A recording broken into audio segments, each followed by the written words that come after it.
Hello and welcome to Communicable, the podcast brought to you by CMI Communications, ESCMID's open access journal covering infectious diseases and clinical microbiology. My name is Erin McCreary, and I am the Director of Infectious Diseases Improvement and Clinical Research Innovation for UPMC Health System in Pittsburgh, Pennsylvania, in the United States.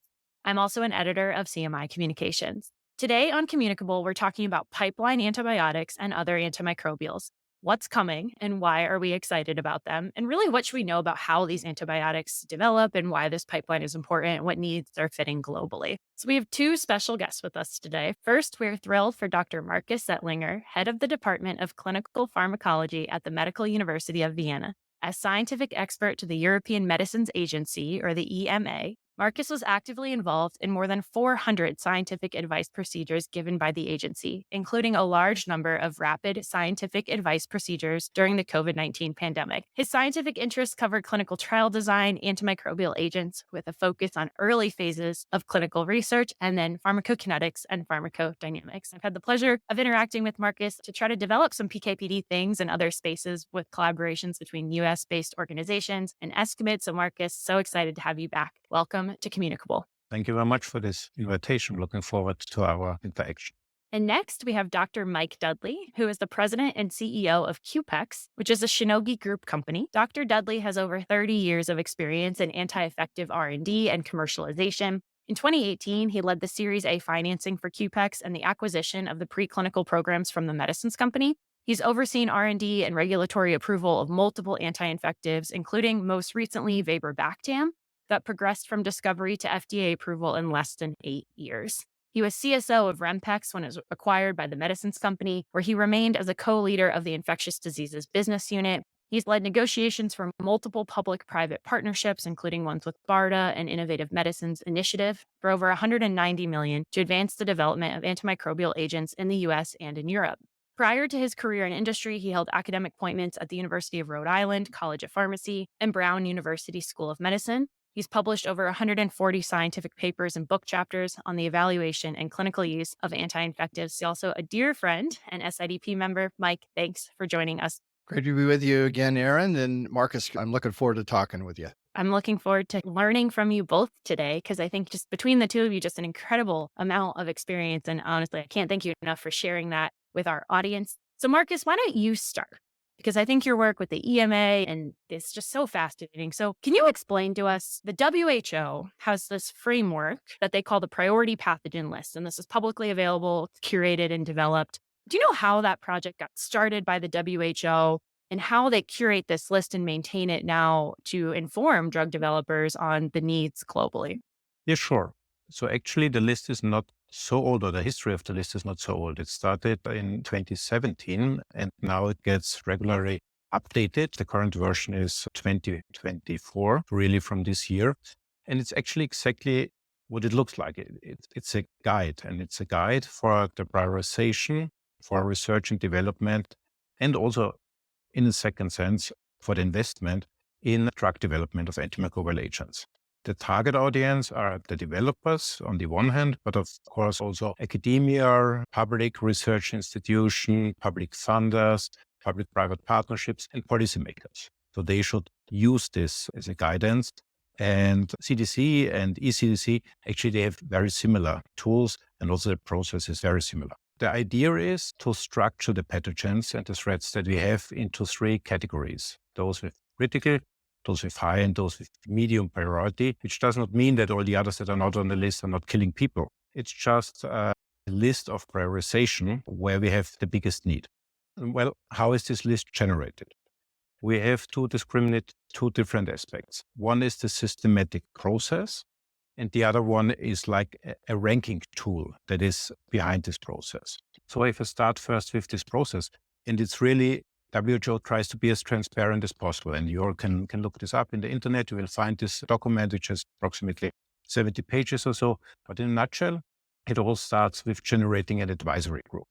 And the advisory group consists of actually the same expertise than the target audience. It's again, academia, it's public health organizations.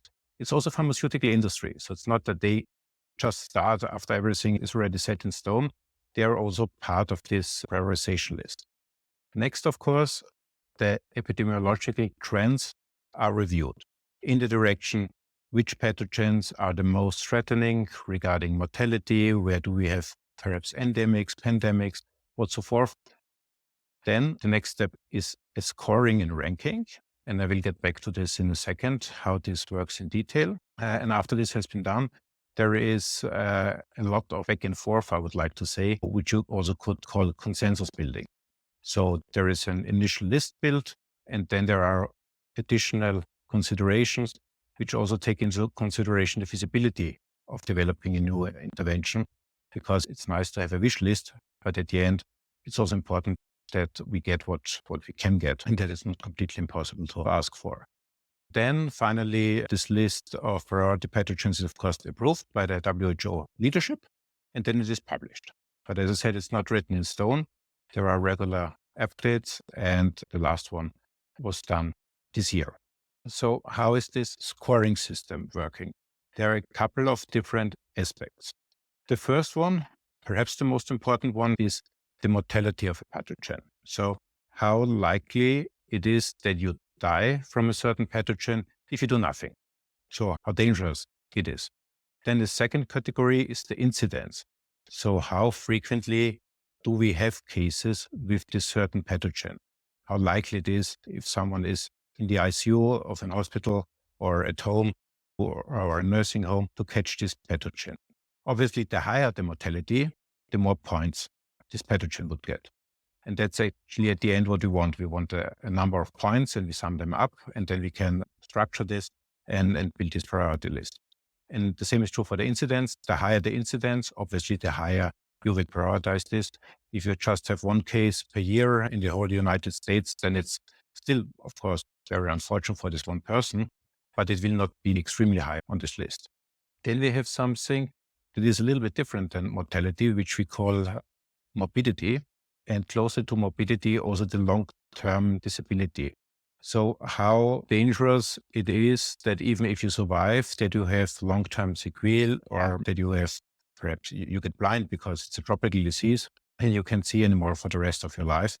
And this is in particular important for many tropical diseases, I have to say.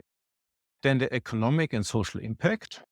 This is in the more developed countries, usually more the short-term aspect for ICU stay. But of course, we also have economic risks in less developed countries, where simply, again, we come back to this disability issue, and then it might have a strong social impact. But also in the developed world, we have things like diabetic foot infection, bone infections that can have a very, very strong social and economic impact if people simply have to stop work or need a continuous therapy. Then the next category is spread or transmissibility. So how dangerous is it if you are infected to infect your neighborhood or your family? This means also, how does it spread? Can it spread between humans? Is it a zoonotic disease? Do you get it via polluted water? And so forth. Again, the easier it is spreadable, the higher it will be on this ranking. Then, of course, is the antimicrobial resistance. You would have perhaps expected this higher on the order. Now we slowly get in this direction. What do you already have and what do we need? Again, antimicrobial resistance is nothing that is static. So here the WHO closely looks how the resistance pattern of a pathogen developed in the last decade or in the last years. So if there is a trend for increasing resistance, then it's very likely that soon the majority of pathogens might be resistant. This also has to do a lot about wild type distribution, ECOF, and how far the MSC 50 or 90 is already away from this initial ECOF. So this trend analysis is very crucial here. Then the next one is preventability. And preventability means two different aspects. One is how easy you can prevent a disease by individual means like hand washing or hygiene. And the other one is how easy it is to vaccinate against a certain disease, how effective this vaccination is, how frequently you would have to repeat this vaccination. This has indirect impact on the herd immunity and on the individual immunity. And then how does it look with treatability? So this goes hand in hand, of course, with antimicrobial resistant, but this is the current status. So what do we really have in our pharmacy to treat this specific pathogen? Do we have anything? Do we have nothing? Or due to the trend of antimicrobial resistance, what do we have to expect within the next couple of years? And the last one is, what do we have in the pipeline? So if we have a pipeline where we will see, hopefully we'll see a lot of effective treatments next year, this will reduce the ranking a little bit. Or if you would have nothing in the pipeline, then this would give an additional points. So this all sounds a little bit complex. It is, indeed. For all those categories, you can get between 0, sometimes even minus points, but usually between 0 and 5 points. And then they will sum this up, and this will give you this initial ranking. And then this back and forth process, trying to look at this list from all the different angles. And as you can assume, this will be very different if you come from a country in Central Africa, or if you come from a country in Southern Europe, or if you come from the United States. Then your personal priority would look perhaps very, very different. But that's the WHO, right? They are responsible for the whole world. So they have then to incorporate all these different aspects and come up with a list. That sounds super robust and honestly quite thoughtful and helpful. So, like, you've been developing drugs for a long time. How do these agency type lists and the public opinion, and then maybe more importantly, the patient, factor into your scientific brainstorming? And how do companies approach antimicrobial development, considering priority pathogens and then maybe what's already in the pipeline? Yeah. What Marcus just went through is very helpful and certainly serves a purpose trying to achieve the objective that they have. I think from a company point of view, it always comes down to the whole story is that you got to be able to show your work. And sometimes those very complicated systems aren't necessarily something that we can get our hands around, but there's a lot of common elements here. I think one Marcus covered, I think, very nicely the unmet need. And we have other ways of considering unmet needs. Certainly a lot of the surveillance data, mechanisms of resistance, and the information that are provided from various different government and surveillance organizations are really helpful. I think on top of that, we would overlay in terms of making decisions and portfolios about whether or not a compound is going to be developable. Is there a scientific path that we can actually assess whether or not this drug is going to work? What are the trials going to look like? Are they going to be doable or not? We'll think about markets. You have to think about where this is going to be. And part of the problem sometimes with these big kind of assessments that take place is you sometimes feel like you're trying to boil the ocean. I think by trying to take into consideration all the needs that occur worldwide. So we have to think about markets and whether or not we can access them. Is the therapy going to be scalable or not? One of the beauties of small molecule therapeutics is that you can put them in a bottle, you can put them in a vial, you can ship them all over the world, and hopefully you don't need cold chain to be able to deliver them. But, thinking about scalability, I think is an important consideration about portfolios and drugs.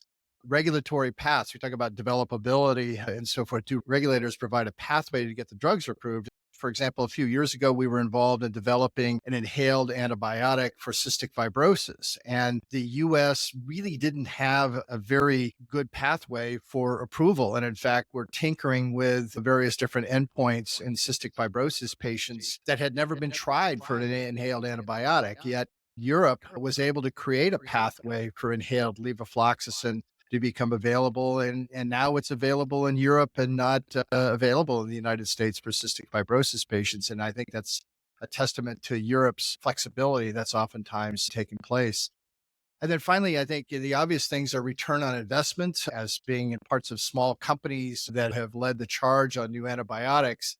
But small companies aren't going to be able to continue to do so unless there is a return on investment because the capital or the money that's used to develop these drugs comes from venture capital. And there has to be, whether you want to call it an incentive or a market return, that song remains the same, is that you've got to be willing to pay for value. But I think in saying that, the good news is to society and the rest of the world is that someday these drugs become a generic and then many generations are able to enjoy them.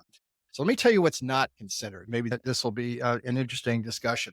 We mentioned the WHO list, and there are others that do this as well. They oftentimes will classify pipeline drugs as innovative or not innovative. And it irks me and irks many others that these are somewhat arbitrary judgments that are made, or sometimes they'll call something novel or not. And I hope this is something that goes away from those assessments because I think it's misleading to policymakers. It's misleading to politicians when these statements are said. And I think we would all agree that clinicians and patients want clinically useful antibiotics. And that's what really counts here as whether or not they're going to be clinically useful or not. So some might consider being able to restore the activity of older drugs as not being innovative. Another beta-lactamase inhibitor, oh my goodness. But as I oftentimes say on this, being able to restore the activity of older drugs that have proven efficacy and safety, I think is a pretty good strategy. And I think other therapeutic areas would give a lot to be able to do that if they could restore the activity of older drugs in hypertension or diabetes and so forth. So I think Markus would probably agree with me is that it sometimes takes decades for us to figure out how to dose certain classes of drugs in special populations. I use the example, it took 25 years for people to figure out how to use carbapenems in children. So being able to really leverage those older activities by restoring activity of these drugs through combinations, I think is important and will also help in low middle income countries. The scalability and the prior knowledge is going to be important. I think the people who advocate aggressively for how wonderful phages are going to be are going to have a lot to answer for about whether or not they're going to be able to make these agents available in developed countries as well as in low middle income countries. Yeah, those are great points, Mike. Thank you so much. I think several things. Antibiotics and infectious diseases is fun and unique in that regard, in so much as developing a novel mechanism of action is fascinating and cool and maybe sustainable, but also, tried and true drugs that we can enhance or use better is also super important, particularly for the fact that the old drugs, we're very comfortable with the compounds. We have figured out a way to distribute them globally. And I think that other piece you said is so important as we talk about our global community. And we learned this with COVID with vaccines. When you have a vaccine that needs to be stored at -80, it's really hard to get that to rural areas of certain countries where they may not have a -80 freezer in a 100-mile radius. And we saw that in the United States, where there's these healthcare deserts wherein we were very unsure how we were going to get patients these kind of therapies. And so I think all of that is so important. Thank you for shining some light on that. Markus, you've been an advisor to the EMA for hundreds of compounds. And so you've seen a lot of things come through and some rise and some fall. Have you noticed any themes about when novel antimicrobials are brought forward? What is likely to result in a success story versus a failure? I imagine some of the things Mike just said resonate with you. So first of all, I have reviewed hundreds of agents, unfortunately not hundreds of antibiotics. This already shows that compared to many other disease areas, there are simply not so many antibiotics coming forth. I would even have been able to review on hundreds.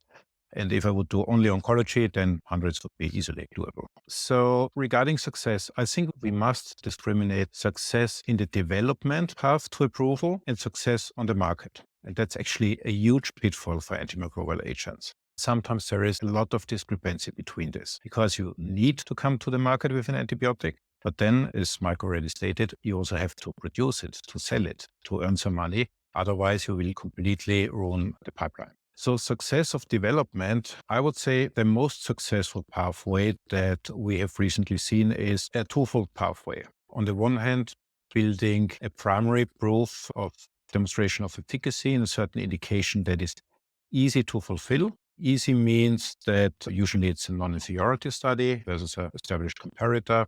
It would be an indication that is easy to recruit. It would be relatively low cost per patient.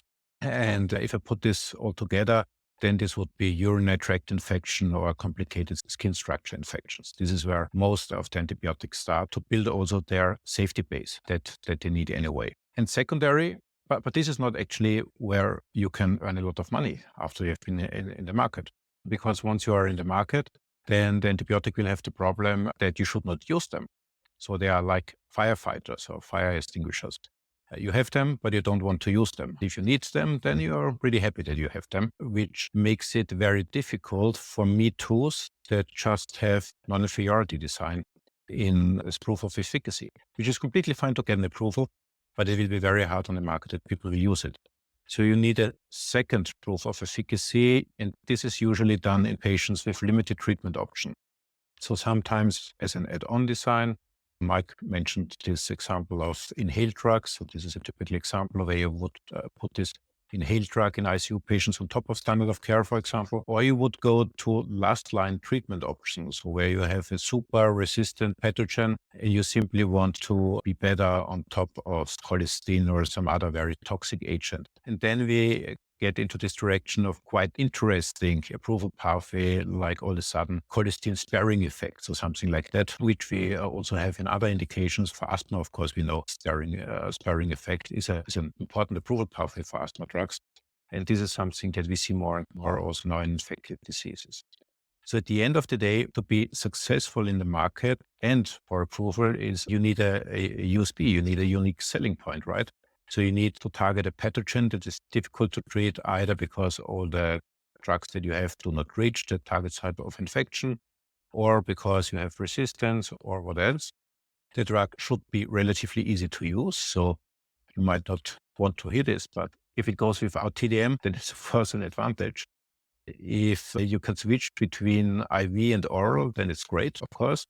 And a classic example would have been linezolid at this time. So at that time when it was approved, it had all those tick boxes. It treated a pathogen that was difficult to treat, vancomycin-resistant staphylococcus and so forth. It's easy to use. I mean, we can do TDM for linezolid, but usually we don't need it for many patients. We have this IV to oral switch. So this was a success story.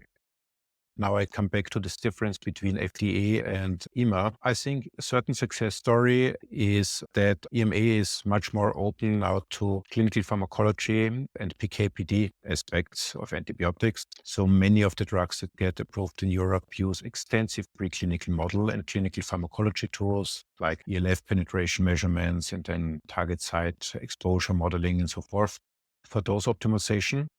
And this is also something when I started to do research with antibiotics, a standard phase 2 study, dose finding study was very common for anti-infective agents. Now, actually, this is more like the exemption. You would rarely see this standard phase 3 study with 3 different doses or 4 different doses because it's simply not sensitive on the one hand. And you can do this with modeling and simulation and then simply go with just one dose or perhaps 2 different dosing regimens into your clinical phase 3 pivotal study. This pathway also enables, of course, approval for pathogens that are otherwise not feasible at all.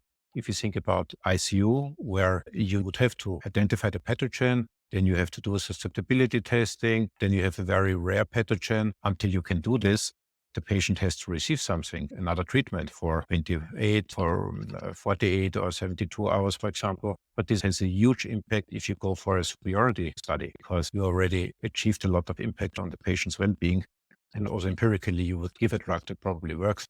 This makes it very, very difficult, actually, even impossible, if you do not have this possibility to build a lot of evidence based on PK/PD exercises. Actually, you have your safety backbone from a broad indication, and then the rest is simply believing in clinical pharmacology at the end of the day. And I think we're seeing some creative endpoints and some streamlined paths, even outside of traditional antibiotics. But for example, with monoclonal antibodies in the United States, we just had a monoclonal antibody given emergency use authorization on immunobridging endpoints and unique and creative things, identifying an urgent need and noting the impossibility of doing a 10-year trial. So I think it's cool to watch this space evolve. Let's talk a little bit about some specific compounds in the pipeline, because I think our audience is going to be interested in that. What do we have? What's coming? There is a lot going on with beta-lactamase inhibitors, and Mike alluded to the why here. Gram-negatives are a huge problem all across the globe, and we have a long track record of safely being able to manufacture and distribute beta-lactam type antibiotics.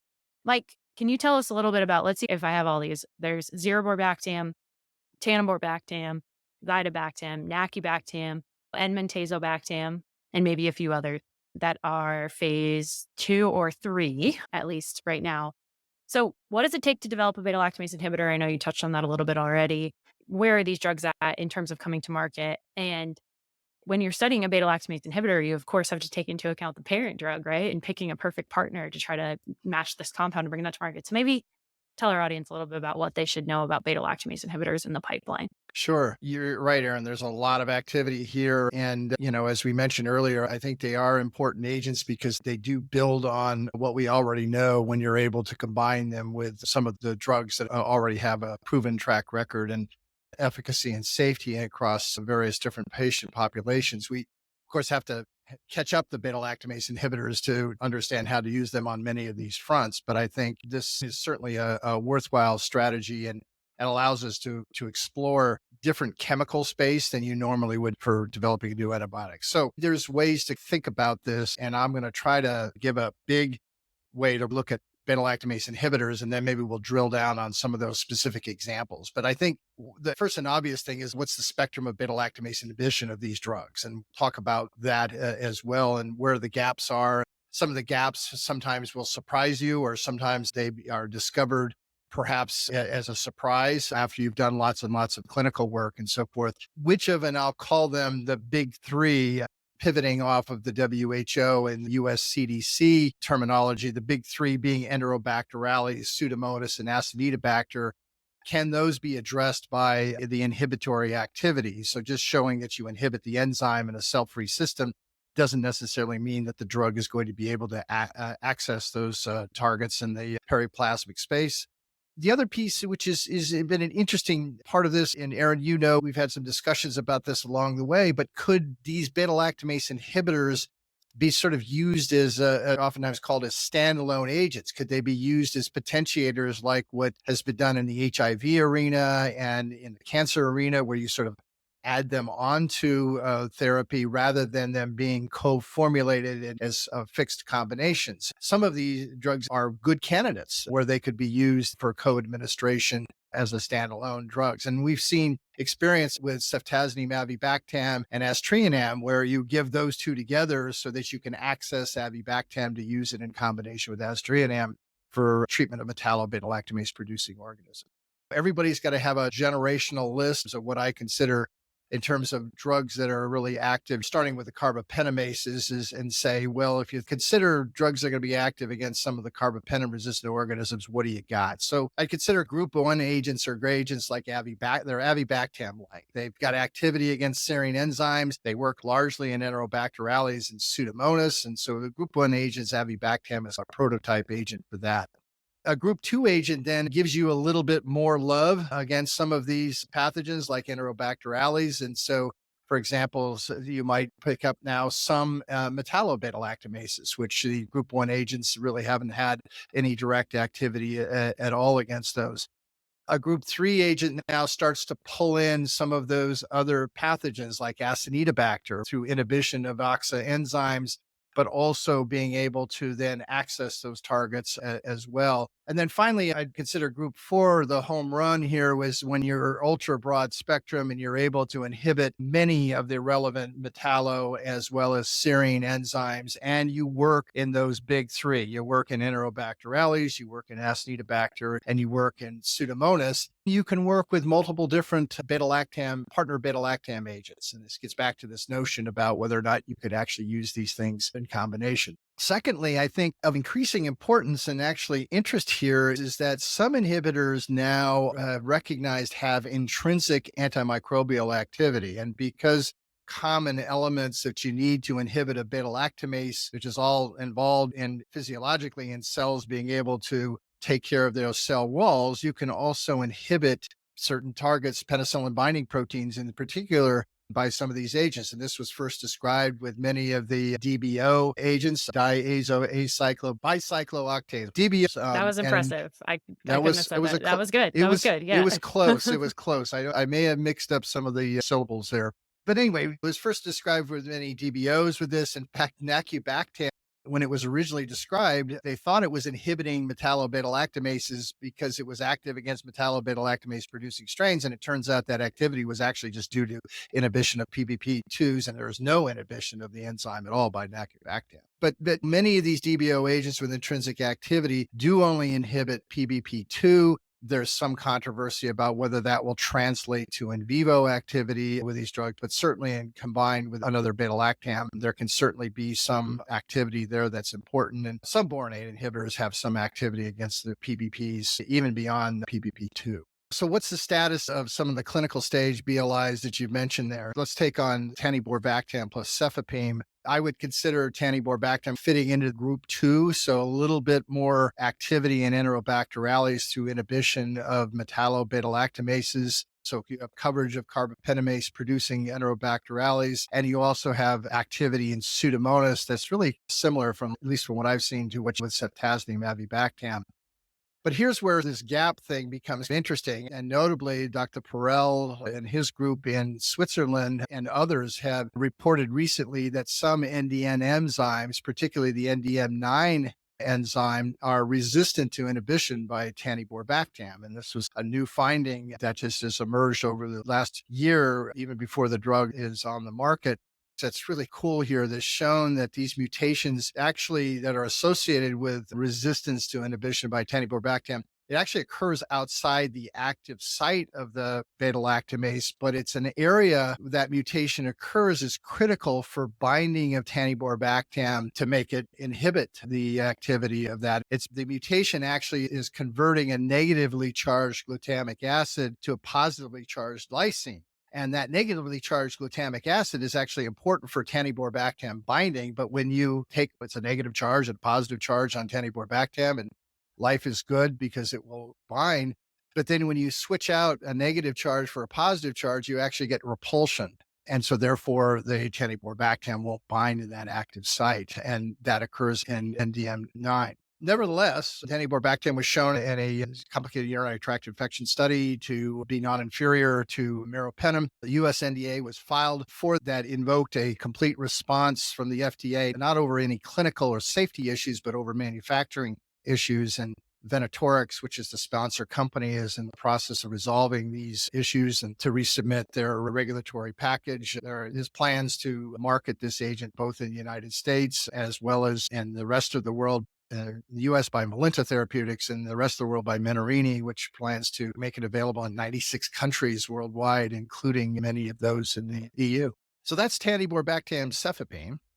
Let's talk about nacubactam. Nacubactam is another drug that's probably similar to avibactam in terms of its inhibition profile. But as I mentioned earlier, it's distinguished by having this binding to PBP2 or inhibition of PBP2, like mesalenam, for example. And this can contribute to microbiological activity in combination with various different beta-lactams that can make this drug actually active against many metallo-beta-lactamase producing organisms. And David Livermore's group showed this a few years ago very nicely. The activity in metallo producing organisms is really due to this PBP2 inhibition and not due to any metallo inhibition as well. It's interesting now, there is a phase 3 study being conducted by Meiji, which is actually looking at nacubactam in combination with aztreonam or cefepime in a trial. So here's an example of a drug that is being developed for use in combination with two drugs, here being cefepime or aztreonam, and obviously with aztreonam to exploit the activity against metallo-beta-lactamase producing organisms.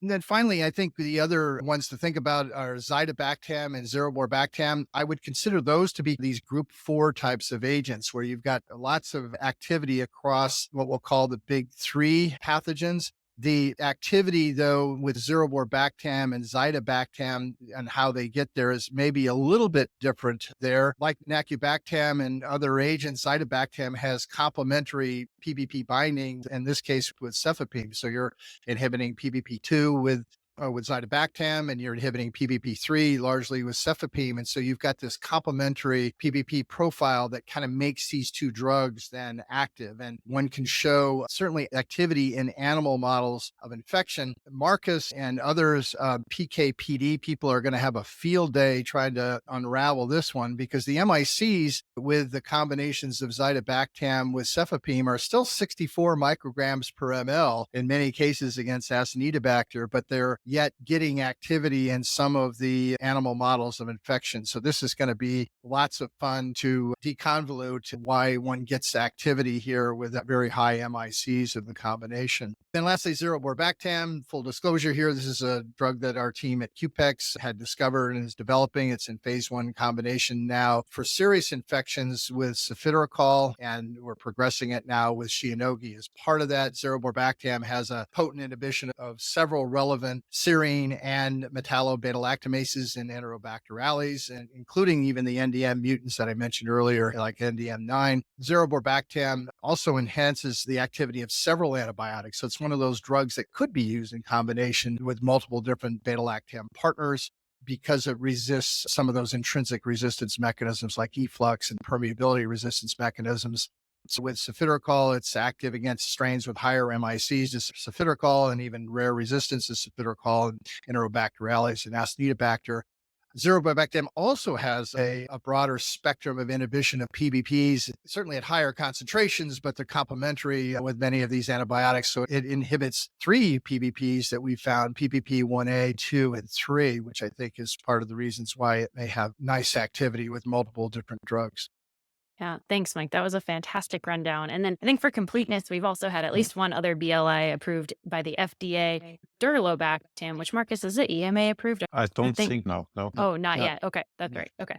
But Durlobactam was approved in May of last year by the FDA, but just became available beginning of this year, targeting Acinetobacter specifically. So one of those priority pathogens is partnered with Solbactam, which is what makes it a target drug. However, as we do here, at least in the state, we immediately, those of us in the gram-negative resistance space, immediately began playing with it in combination with other beta-lactams or other agents. So I think because all of these other BLIs in the pipeline are not yet available, and we have Durlobactam available, already starting to look at it with aztreonam, with ceftolozane, with meropenem, with all these other drugs to see what we can be creative with when we have patients that have pathogens that we don't have any active drug to treat, including the BLBLIs that are currently available, like ceftazidime, avibactam, meropenem, vaborbactam. We see resistance to those.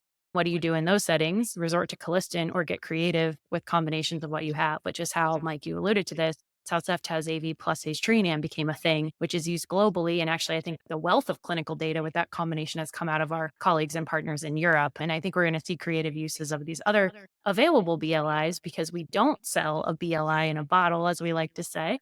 We don't sell them that we can pair with any beta-lactam, but not to totally derail it from pipeline into PKPD, but Marcus is aware of this. The PKPD of BLIs is quite fascinating, right? And the exposures in relation to the partner beta-lactam, the enzyme activity of the organism.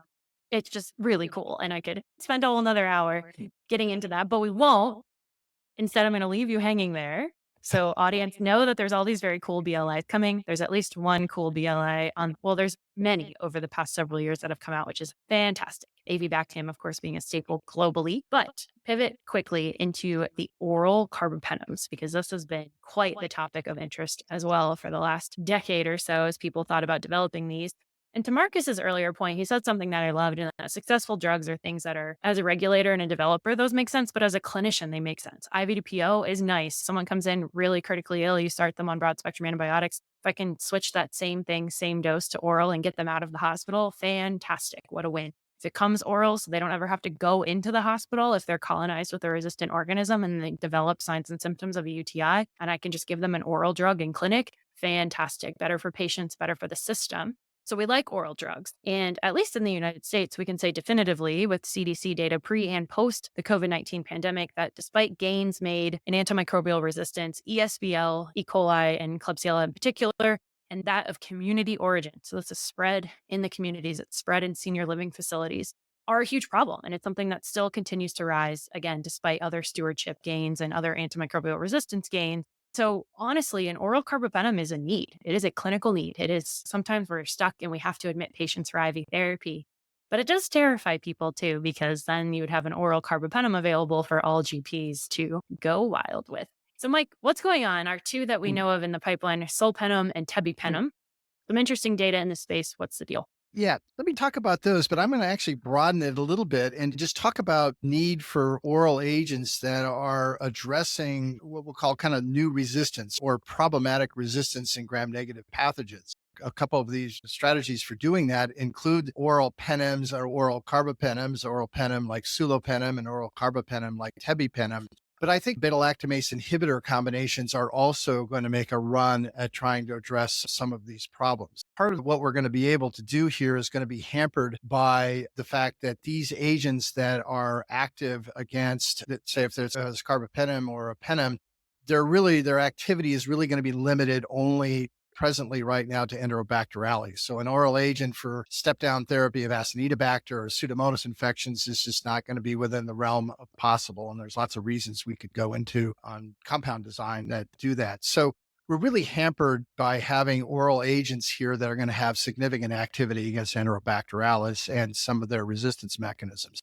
The efforts here, I'd say, have been really focused on ESBL producing organisms. We just really haven't had anything to address ESBL based resistance. And so hence having to give people IV antibiotics or admit them into hospitals to be able to treat them. So they're largely addressing ESBL producing organisms, but I will talk about strategies, and that's with beta-lactamase inhibitor combinations that can address some carbapenemase producing strains. And that's a big problem in some areas of the world where we now see carbapenemase producing organisms now moving out into the community, or we'd like to be able to step patients down to oral therapy to be able to manage them. So on the ESBL only front, there's two agents, tebipenem, carbapenem, and sulopenem, a penem agent.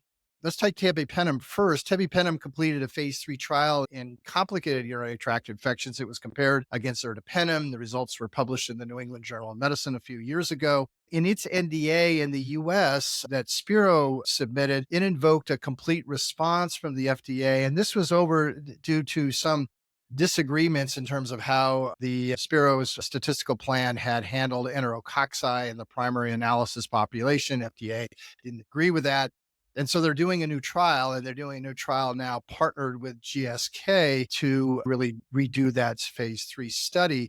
They're doing that trial now. It's ongoing now. There's two important differences that I want to point out. One is that this time they're comparing it with imipenem rather than ertapenem. Ertapenem's half-life being longer probably was a disadvantage for tebipenem, in that the urinary concentrations of ertapenem were probably more prolonged, and actually in terms of late follow-up that you got better results with ertapenem compared to tebipenem. And so this time they're using a shorter half-life agent, more tebipenem like imipenem there. The second, which I think is also very interesting, is that the tebipenem dose is increased now to 2,400 milligrams a day. It was 1,800 milligrams a day. They're now doing 600 milligrams 4 times a day. So this is 4 times a day for an oral agent used in the outpatient study. I think if I were in their shoes, I would have done the same thing, because the results with ESBL producing organisms, which is the reason why you would use this, wasn't so good compared to ertapenem in the previous phase 3 study. Like everything else, the real fun stuff is always in the supplements. And so if you dig through the supplements, the New England Journal trial, you can see that the point estimates and 95% confidence intervals around them in ESBL producing organisms wasn't so good compared to ertapenem. So hence this increase in the dose. So that's something to consider here. You're going to have an oral carbapenem given 4 times a day in the outpatient sector here. And you're going to need we'll see if that dose is high enough to get the efficacy that you need. Markus, can you elaborate on that a little bit? Because I think the PKPD in this space has been really fascinating. I think when that New England trial was published, we were all like, huh. And the fact that they're going back and doing a whole nother trial is obviously not what a drug developer wants to see, but perhaps quite important from a patient perspective. So the PKPD of these oral carbapenems and this dose increase, what can you enlighten us about why that's important? Yeah. First of all, perhaps coming back to one comment that Mike made, it's really fascinating that many of the drugs, also of the combinations that Mike mentioned, they use incredible high doses of already known substances, so much higher than we usually use them as monotherapy. So I always wonder a little bit what the impact of the novel compound is. Also, if you compare 2 grams of cefepime plus a BLI compared to a moderate to medium dose of meropenem, this is a perfectly fair comparator. We could discuss this. Getting back to this non-inferiority versus superiority study design. However, I agree that oral carbapenems are in need in principle, although they will be a niche. To be honest, as a clinician, they will not work in many of the indications that I would really like to have them. So my wife is ENT physician, and she frequently asks me, she has a patient in her office, and this patient has a malignant otitis externa with a pseudomonas destructing the bone, and what shall she do? It's a young person, 25 years, referring him to hospital for 6 weeks of IV treatment with meropenem. Otherwise, this person is completely healthy. The burden of disease is limited. However, if you don't treat, this will completely destroy the bone, the mastoid. So you have to do something. And I have this very frequently. I have this every couple of weeks in summertime, where it's really hard to advise. Last week, I had an elderly lady who was already on therapy for 2 weeks on the same pathogen, the same indication, and 2 weeks with meropenem. And she simply wanted to go home because it was really a burden for her. What to do? Ciprofloxacin, an old lady, you would not like to do this. Amikacin, subcutaneously, intramuscularly, probably impaired kidney function anyway, you would not like to do this. So what to do? So here we would really need an oral drug that we can use, but we don't have it. However, now I drifted off a little bit. PKPD obviously is in principle an important aspect also for the oral ones. It is not so complex as long as we are talking about urinary tract infection, because this is from PKPD perspective, the easiest one. They will all get a very high concentration in the urine, so it should be fine. And also the long half-life in the urine that is longer than the half-life that you have in the blood should be fine. And if you dose it really 4 times a day, then it should be really a very good exposure in the urine. So I would be very comfortable with that. If you're talking about other less accessible indications, so perhaps an infection of an implant, luckily, under parasitosis, these are usually gram-positives. But if you have a gram-negative there, then it will be very difficult. So I think in many cases, it will be, and now we already talk a little bit about antibiotic stewardship, it will be a step-down therapy. So you will start in hospital with the therapy and you want to release the patient to the nursing home or to home, and then you would step down.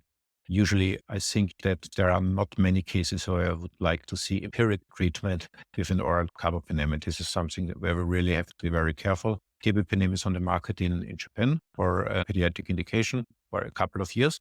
As far as I know, there is not a big issue regarding carbapenem resistance. At least I would not know that they have higher rates of carbapenem resistance in Japan than anywhere else.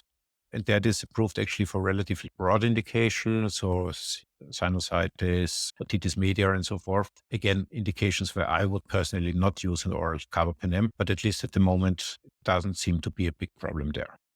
I think that's going to be so important if and when these agents come to market, is that they're going to be approved for UTI. 4 times a day is tough, but it's probably better than putting a line in a patient and having them be on IV at home. So maybe they'll be more willing to do the 4 times a day, knowing the alternative. But that immediately people are going to want to use these off label for the cases you described, Marcus. Those are such good examples of it. It's so morbid for patients. And if we had an oral option, that'd be fantastic.